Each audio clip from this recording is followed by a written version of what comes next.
Doctor, you talked about food a little bit, raw food, and how important that is. I'm not sure what the percentages are, but most people have microwave ovens in their house and cook a lot of food that way. Is that good? It's the best way to kill yourself really, really fast. You can even do a test. Microwave water, let it go cold so you don't think the heat did it. And you have your flower pots, 2 flower pots with the same flower, bought at the same shop. And one you water with regular water, and the other you water with microwave water. The one you water with microwave water is dead in 3 to 7 days. Dead. Not minusculely growing. No, it's done. Then the military started to, for reasons to get food faster warmed up for our military, they tried microwaved food. After 3 days, they had to stop because everybody was throwing up, dizzy and nauseous. The microwave is basically destroying every food value that's in the food and turning it into a toxin. So everything out of the microwave is highly toxic. And the food value is completely zero. So it doesn't really matter if you have a bowl of vegetable soup that you warm up in the microwave oven, or if you eat cardboard. It makes no difference because the food value is not there anymore, and it also becomes toxic.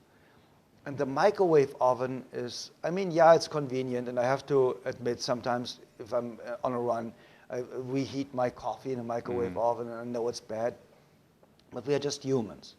And I still think, Scott, if we do 70% right, we can do 30% wrong without doing major harm to us. But we also need to really make sure that we are really listening to our instinct. That's why my system is called the instinct-based medicine system. Because I believe our instinct is always right. I believe our instinct is God talking to us, or our soul, or the universe, or nature, however you want to call this energy, it does not really matter. And when we start listening to our instincts and we feel, I don't feel right.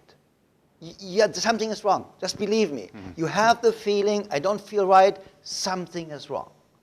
And this is where we need to start listening again. So if something is wrong, start researching. What did I do? What did I eat yesterday? Might it be just something that upset my stomach yesterday?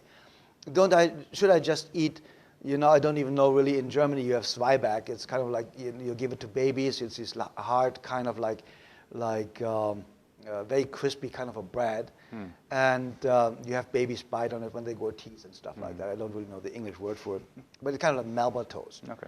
So you eat this for one day, and you find out, oh, do I get better? Do I feel better? Because it cleanses out your colon. It helps you. You have some fiber-rich food, whatever. And you just have a lot of water that day. And in 90% of the cases, that cures the problem.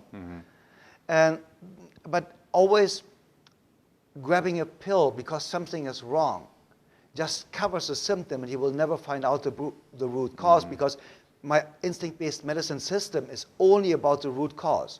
We do not treat disease. We do not treat illness. We do not treat the patient. We are just identifying the root cause and helping the person to eliminate the root cause. And the symptoms just fall off. But you've covered with medication. Let's say for spinal problems. You can have headaches. There can be, from your spine, a misalignment of your spine.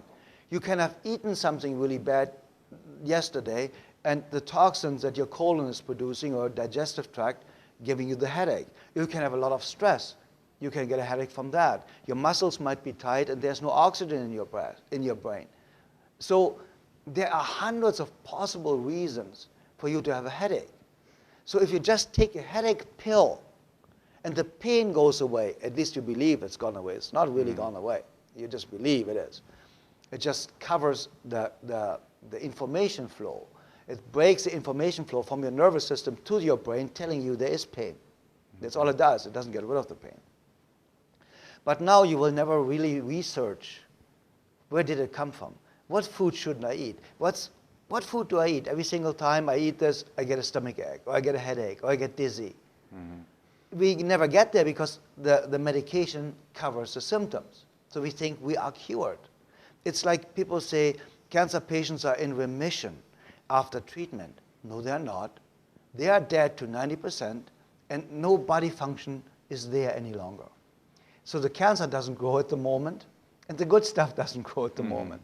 So there's no healthy cell replacement, but there is, of course, no replacement of or growth of the cancer cells, because the treatment killed the entire body to a point where you barely survive. That's why it says on the chemotherapy side effects, death as a side effect. So many people die because they miss the spot where they kill the patient to a point where they're still staying alive. And the microwave oven actually is one of the tools making us feel full, making us feel we ate, but an hour later we are hungry again because we did not get nutrition. We stuffed our stomach. And now we are creating possibly diabetes, because our pancreas has to produce all these digestive enzymes now for us to be able to digest the dead food, because now there are no living enzymes in the food any longer. Even if you have the vegetable soup, you just put into the microwave oven. And that's one of the main reasons also for diabetes. So the microwave oven could be one of the main reasons for diabetes, because we cannot digest what we eat. And I mean, eventually the body gets rid of it, but it's a huge effort for the body to get rid of microwave food. So basically, Scott, the microwave oven is not something we should use. I mean, in an emergency situation, once in a while, I don't really think it does a big harm to us. But if I would not feel right, I would not do one single thing wrong. I would be fanatic about drinking a gallon of water a day with half a teaspoon of pink salt in it. I would be fanatic in a raw food diet. I would juice like crazy.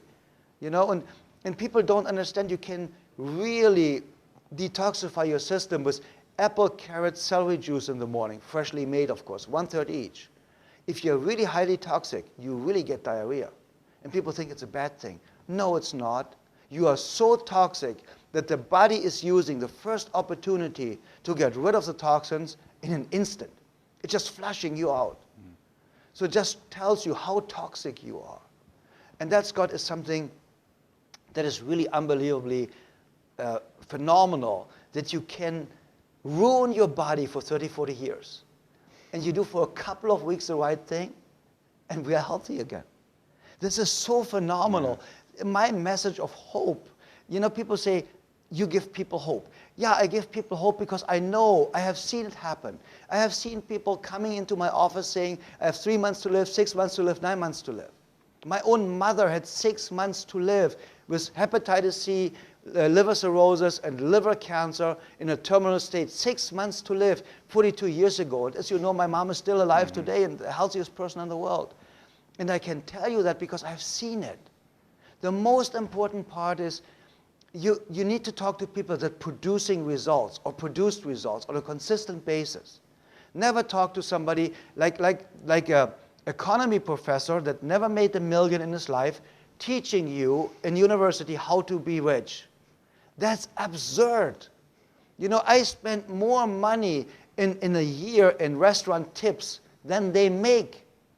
So this guy wants to tell me how to make money? No. I made the money before, from coming from starvation, from coming from a family from refugees after the Second World War.